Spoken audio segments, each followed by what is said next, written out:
Alderwood, a quaint town nestled in the shadows of towering pine forests, was the sort of place where time moved at its own pace. The town had been untouched by the hustle of the outside world, and its people lived in a rhythm that seemed almost eternal, until everything changed with the disappearance of Amelia Cross. Amelia was the town's sweetheart. At 25, she had her whole life ahead of her.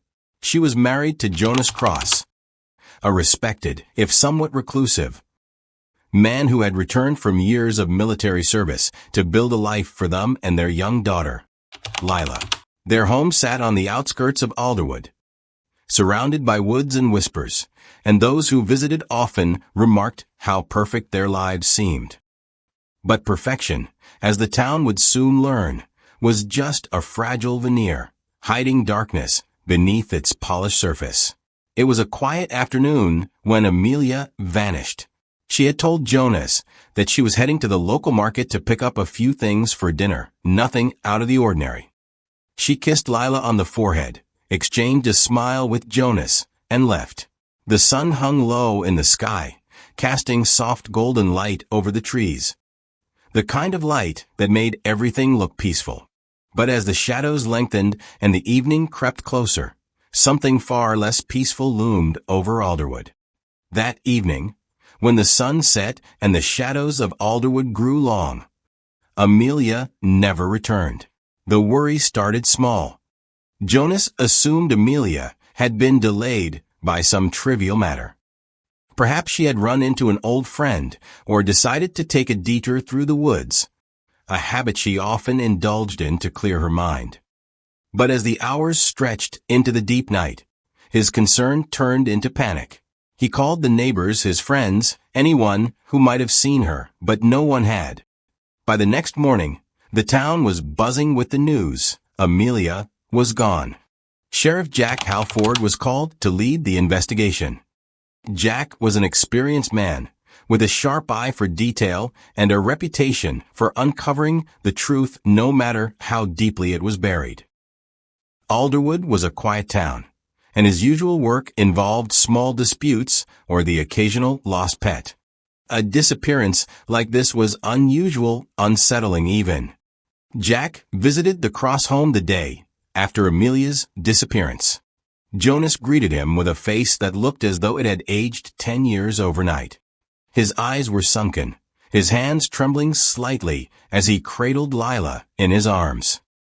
He told Jack everything, how Amelia had left for the market and hadn't returned, how he'd waited and waited until he could no longer bear it. He looked like a man drowning in grief, but something about his demeanor bothered Jack. As Jack questioned him, Jonas's responses were short, as though each word was weighed down by some invisible burden. He repeated the same story. She went to the market, and that was it. When Jack asked him if anything unusual had happened lately, perhaps a disagreement or strange encounter, Jonas hesitated for a fraction of a second before shaking his head. No, everything was normal, he said. But the sheriff noted the brief pause. That night, as Jack sat in his office, going over the details of the case, something nagged at him. The town was small, people noticed things, and yet no one had seen Amelia after she left home. He decided to retrace her steps the next morning, starting with a local market. There had to be something they were missing. The following day, Jack and his deputy, Evelyn Carter, began canvassing the town. At the market, they spoke to the cashier, an elderly woman named Agnes, who had worked there for decades. She remembered seeing Amelia frequently, but couldn't recall her coming in on the day she disappeared. That was the first crack in the story Jonas had told. If Amelia had never reached the market, where had she gone? Days turned into a week, and the town's quiet streets were filled with whispers and speculation. Some believed Amelia had simply run away, tired of her life in the isolated town. Others suspected foul play, though no one could fathom who would harm such a kind and gentle soul. But Jack wasn't one to believe in coincidences, and something told him that this was no ordinary disappearance. Then, a breakthrough came. A local hiker named Daniel West, who often roamed the trails near the woods, stumbled upon something unusual, a scarf. It was pale blue, delicate, and unmistakably Amelia's. It had been caught on a branch near an old, abandoned cabin deep in the forest, a place that most townsfolk avoided. Jack and Evelyn rushed to the scene. The cabin was ancient, long forgotten by everyone except for the occasional curious explorer. Its walls were crumbling, and the roof sagged in places, but there was something eerie about it. Something that made the hairs on Jack's neck stand up. They searched the area, calling out for Amelia, but there was no sign of her. Inside the cabin, they found only dust and decay. At first, it seemed like another dead end, but as Jack examined the cabin more closely, something caught his eye, a loose floorboard in the corner. Beneath it, he found an old, leather-bound journal. He flipped through the pages and realized, with a shock, that the journal belonged to Jonas. Its pages were filled with scattered thoughts, written in a messy, frantic hand. The entries began innocuously enough, notes about daily life, reflections on his time in the military. But as Jack read further, the entries became darker, more disjointed. Jonas wrote about his growing distrust of Amelia. He suspected her of keeping secrets, of lying to him. His paranoia bled through the words, each entry revealing a man spiraling deeper into madness. Jack's heart sank as he realized what this could mean. Was Jonas responsible for his own wife's disappearance? Jack returned to Jonas's home that evening, armed with the journal. When he confronted Jonas, the man's reaction was telling. His face went pale, and he stammered, trying to explain that the journal was just a reflection of his stress, that he loved Amelia and would never harm her. But Jack wasn't convinced. He had seen this before, the denial, the excuses. Something was very wrong. As the investigation progressed, more disturbing details came to light. Evelyn discovered a video from a gas station near the edge of town. In the footage, Jonas was seen just hours after Amelia's disappearance, wearing different clothes than what he had described. He looked disheveled, anxious, and was seen filling his car with gas before driving off toward the woods. It was the evidence Jack needed. They brought Jonas in for questioning.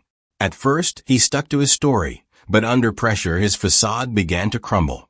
He admitted that he had gone to the woods that day, but only because he had been searching for Amelia. He claimed to have found her scarf and had panicked, not knowing what to do. But when Jack pressed him about the journal, about the entries that spoke of his growing distrust of his wife, Jonas fell silent. Finally, after hours of interrogation, Jonas broke.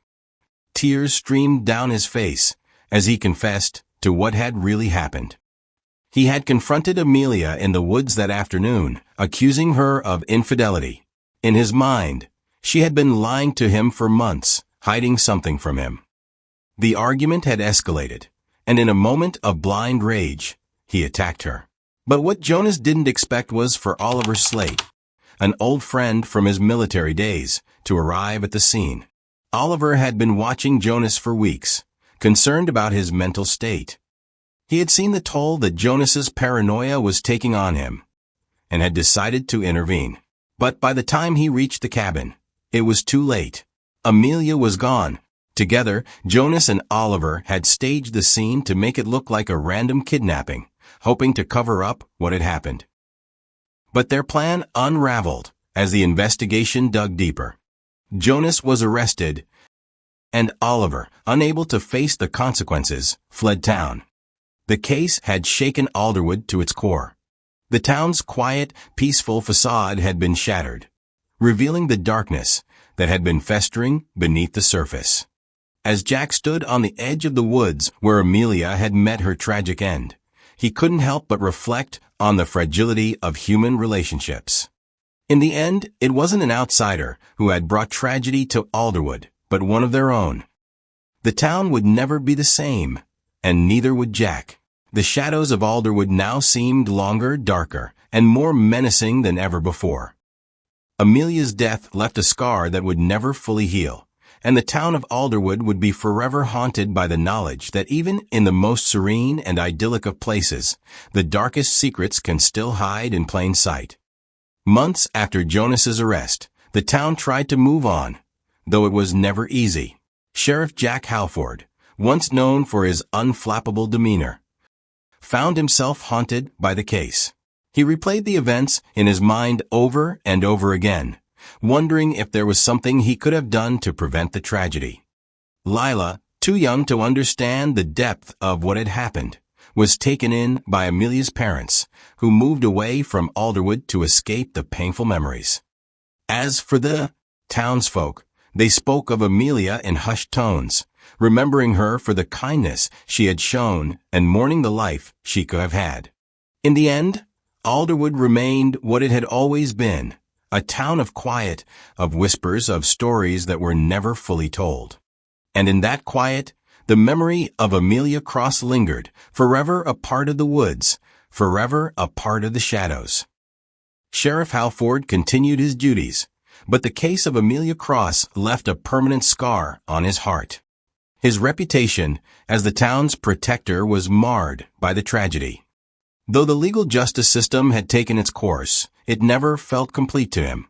In the quiet of the night, he'd hear the wind howl through the trees, and sometimes he imagined he could hear Amelia's voice in the whispers of the forest, asking questions that no one could answer, calling for a truth that would never fully come to light.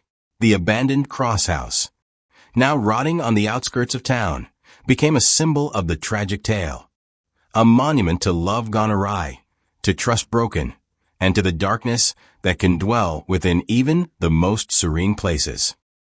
And Alderwood, though it returned to its peaceful rhythm, would never quite be the same.